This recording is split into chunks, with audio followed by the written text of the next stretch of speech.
The toys were simple back then. The mission seemed bigger.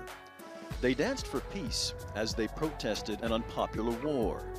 78 million baby boomers were born between 1946 and 1964. We'll show you what's on their mind now, where their lives have taken them, and what they're doing to make a world of difference. That's today on 50 Plus Prime.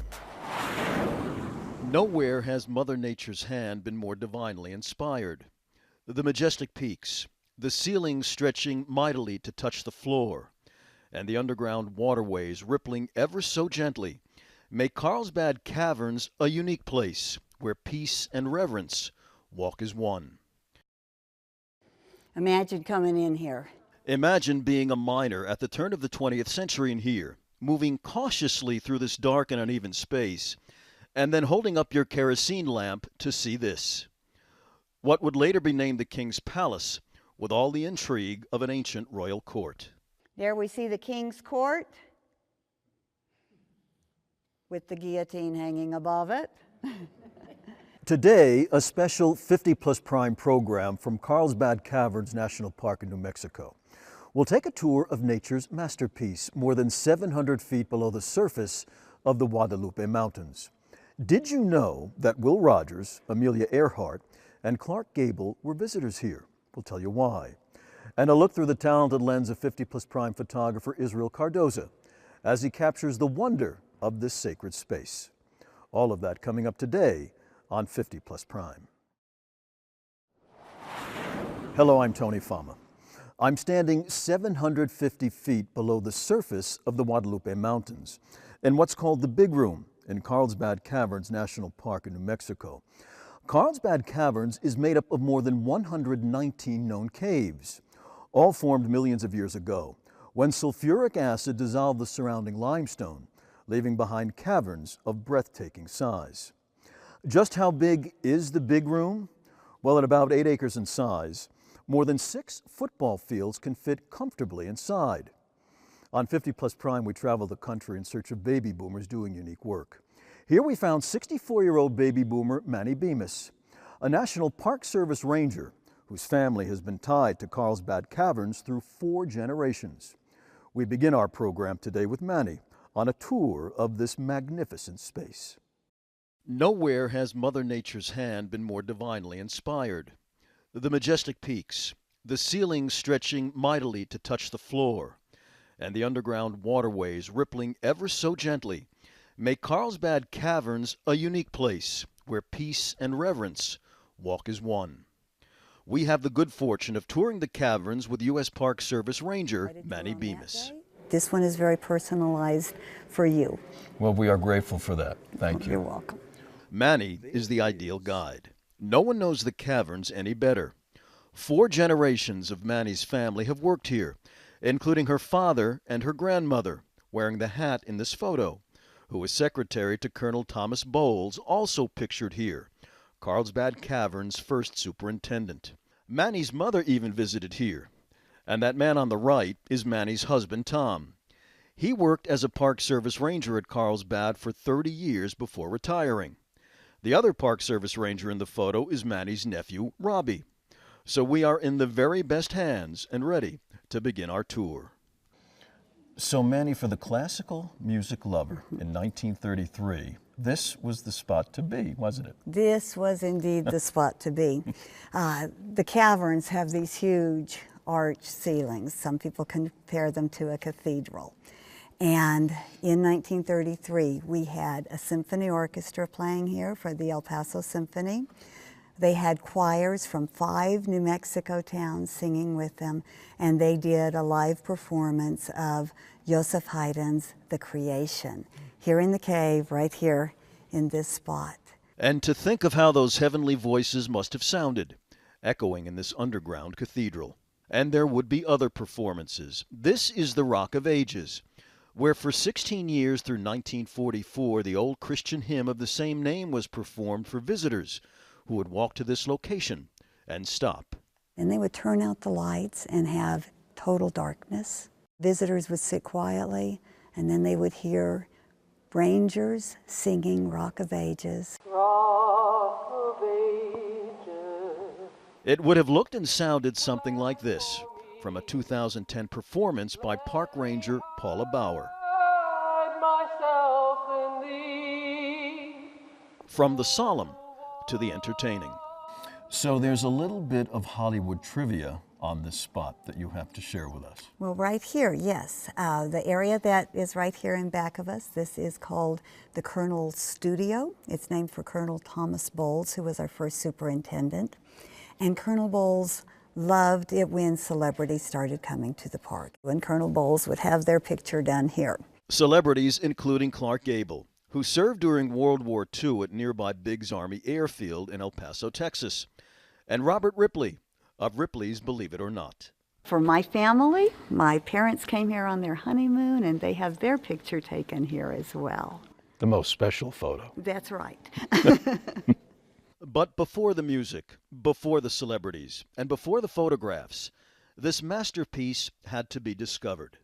There is an historical significance to this spot, isn't there, Manny?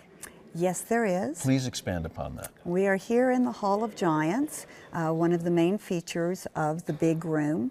We've got the giant dome behind us and the twin domes. It's easy to be captivated by the beauty of this space now.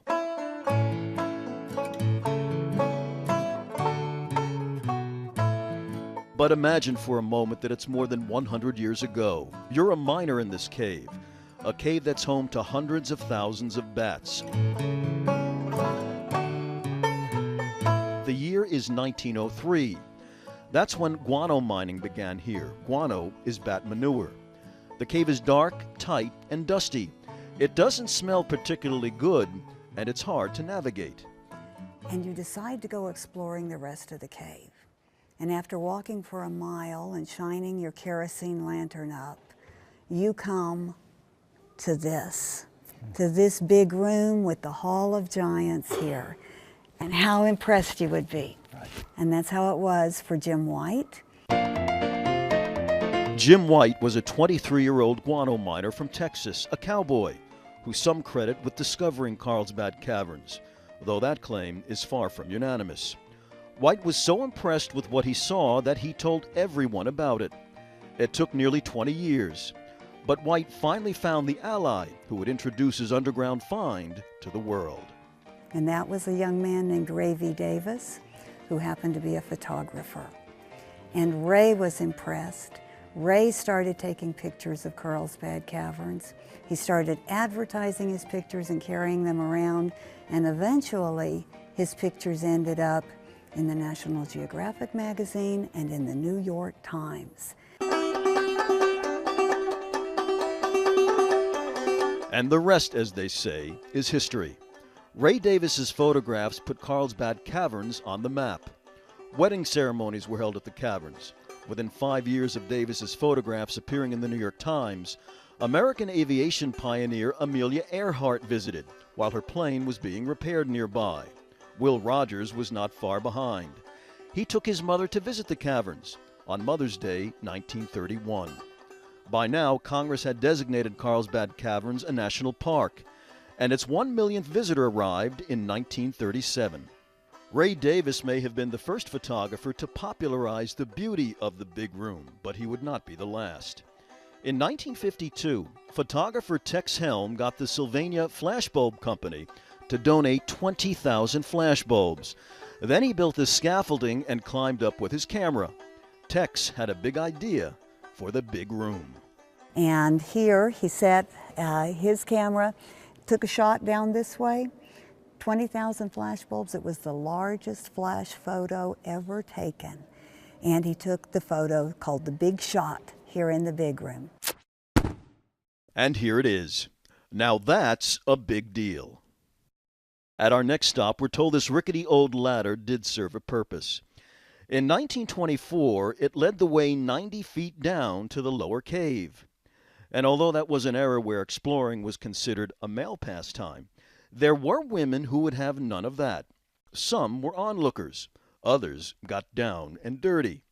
20-year-old Elizabeth Lee explored the lower cave with her father and brother.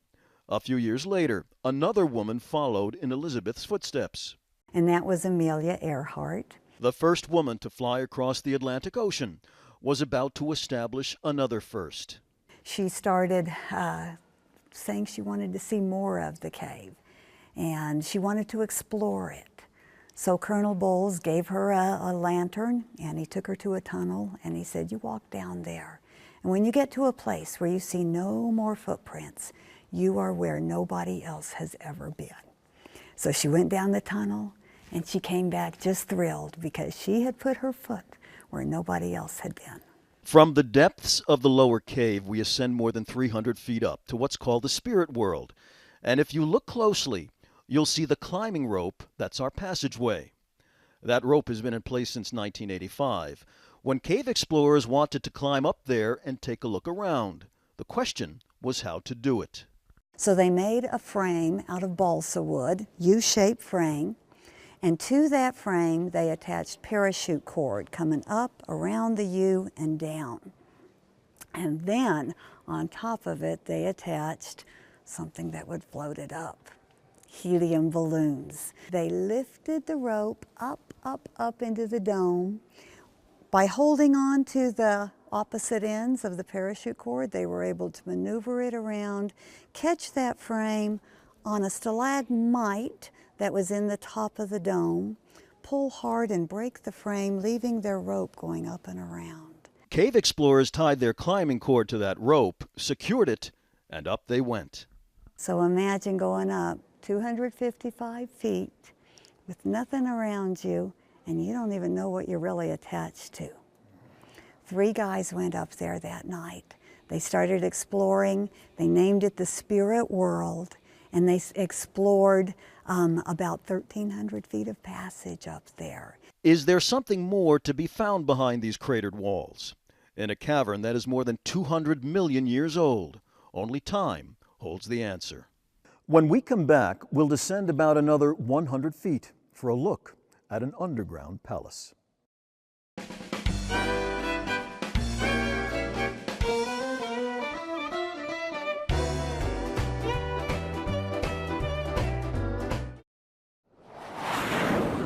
Welcome back to our special 50 Plus Prime program from Carlsbad Caverns in New Mexico.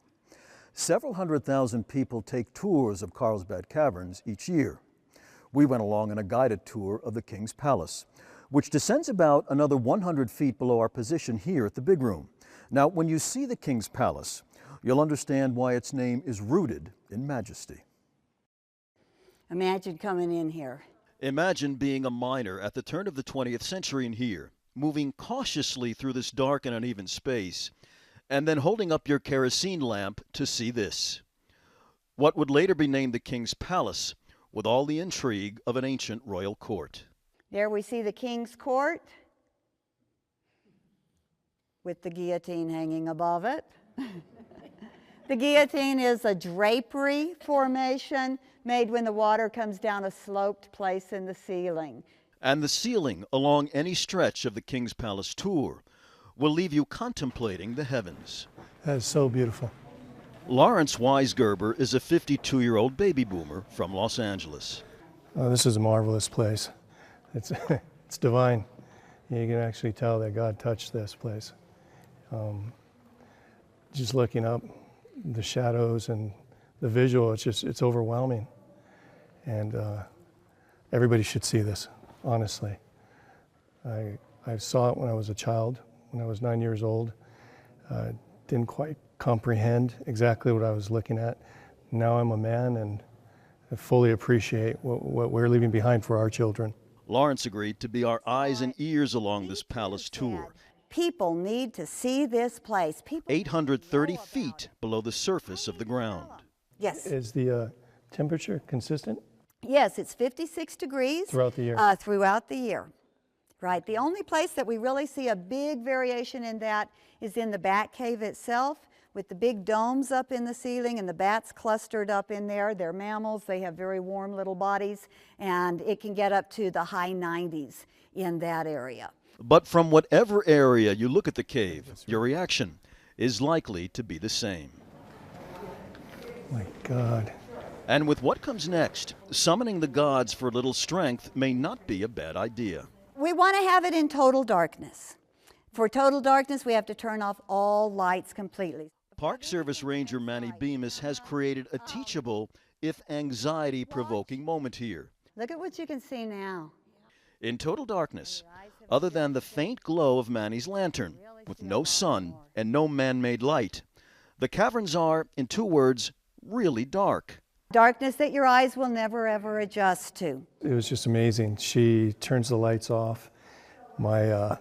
I just felt myself, I caught my breath for a moment. Felt like the walls closed in on me. Can't see anything. It's just, it's utter silence and nothing, just pure nothingness.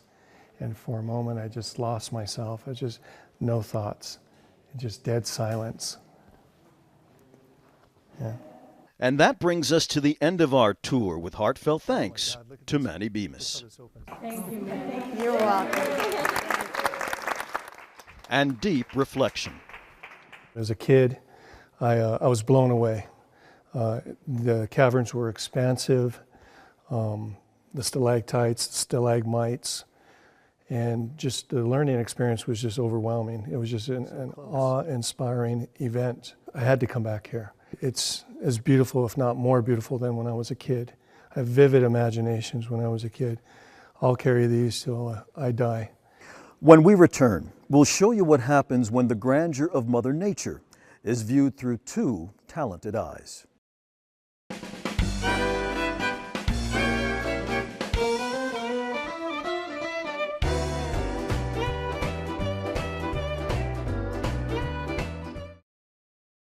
Welcome back to our 50 Plus Prime special program from Carlsbad Caverns in New Mexico.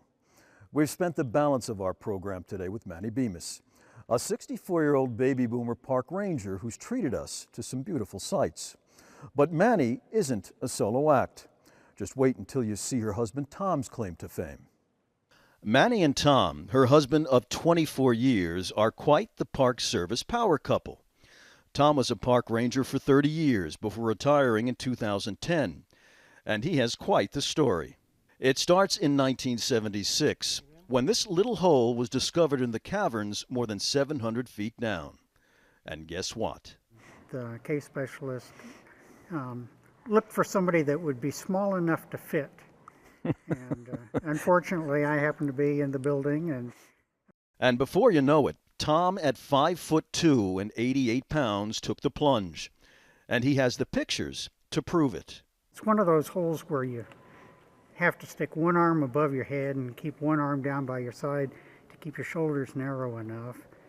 And you have to point your toes because your feet are going to stick out too much. You're not going to be able to fit down it. I lacked a little bit of common sense and agreed to go in and check out the hole. It's a very, very snug little hole. It goes down a very steep angle for about 8 feet and then opens out into a pretty little room, also about 3 feet deep in water, so it wasn't the most comfortable room in the world.